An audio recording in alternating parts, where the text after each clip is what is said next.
Assalamu alaikum, brothers and sisters. Negative perceptions of Islam are often consumed by Western society.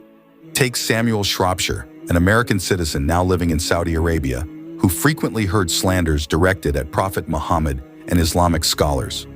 U.S. television broadcasts consistently air sensational news linking Islam with terrorism to boost ratings.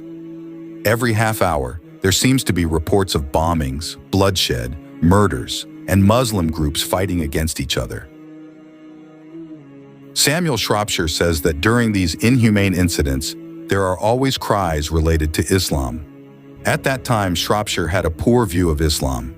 He never considered learning about, let alone embracing, the religion. Shropshire went to Saudi Arabia at the invitation of his colleague, Safi Kaskas, who was working on a project at the time.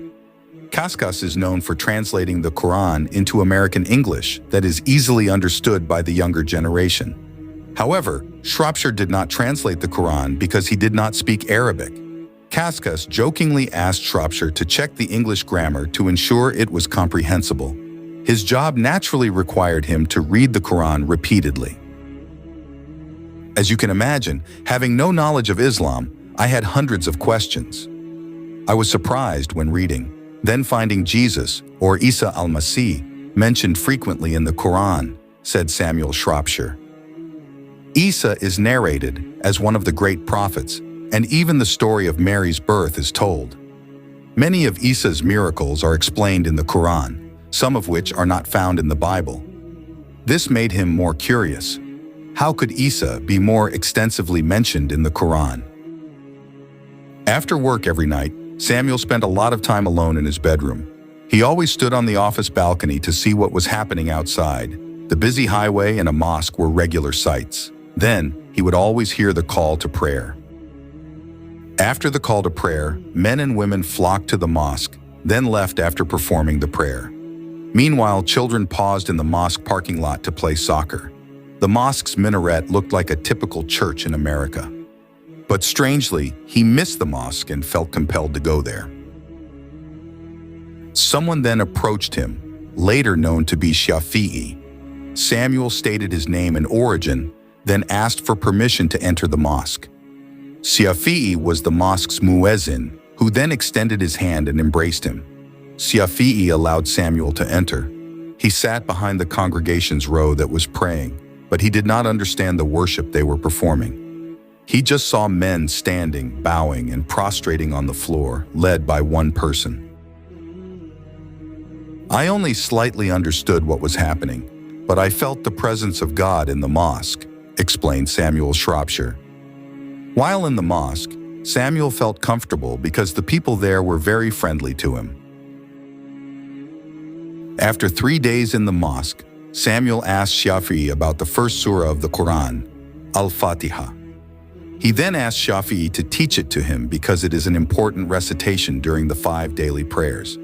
He could memorize Surah Al-Fatiha, but did not understand its meaning. Then he began reading the translation and realized that the teachings in that chapter were also taught in his previous religion. He was touched by the first verse of Al-Fatiha, which reads, "In the name of Allah, the most gracious, the most merciful."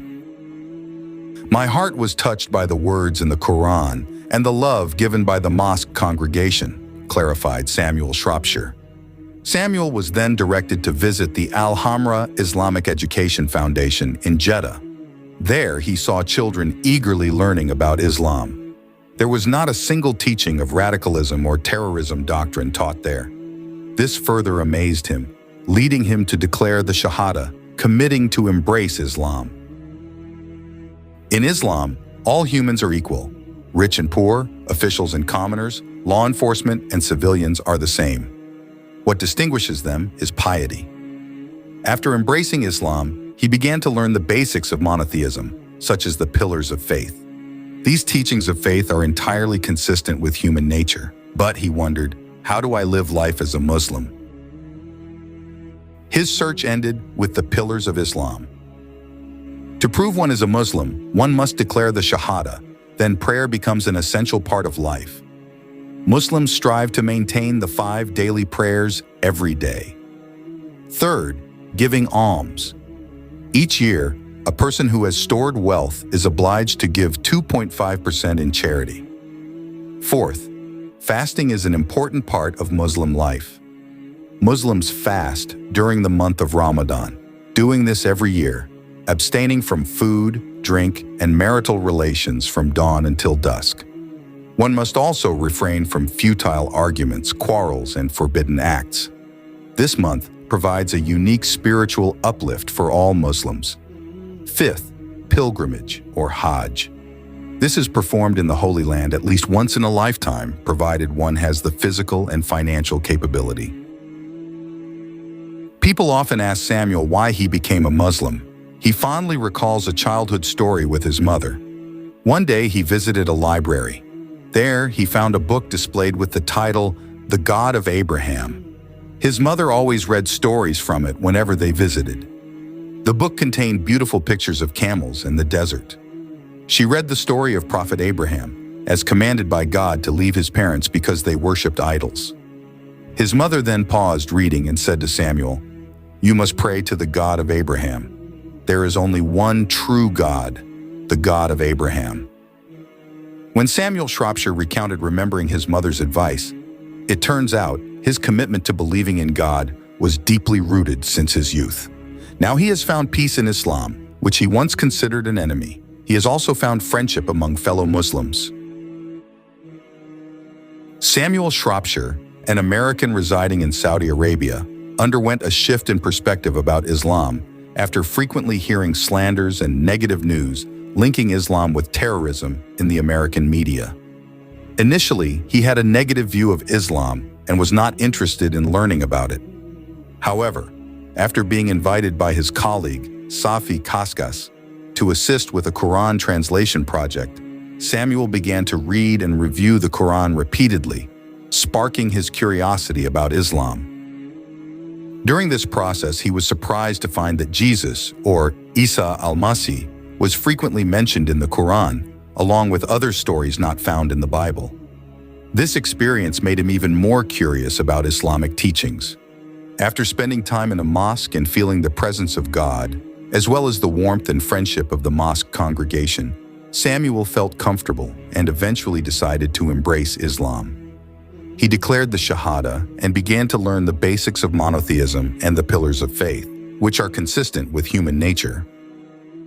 His story illustrates a journey of transformation from skepticism to acceptance and peace within Islam, finding friendship and brotherhood among fellow Muslims, and overcoming prejudice through knowledge and direct experience. Thank you for watching until the end of the video. I hope this video has been beneficial and can inspire us all to follow the right path and to always be devout to the Creator, Allah subhanahu wa ta'ala. See you in the next video. Peace be upon you and God's mercy and blessings.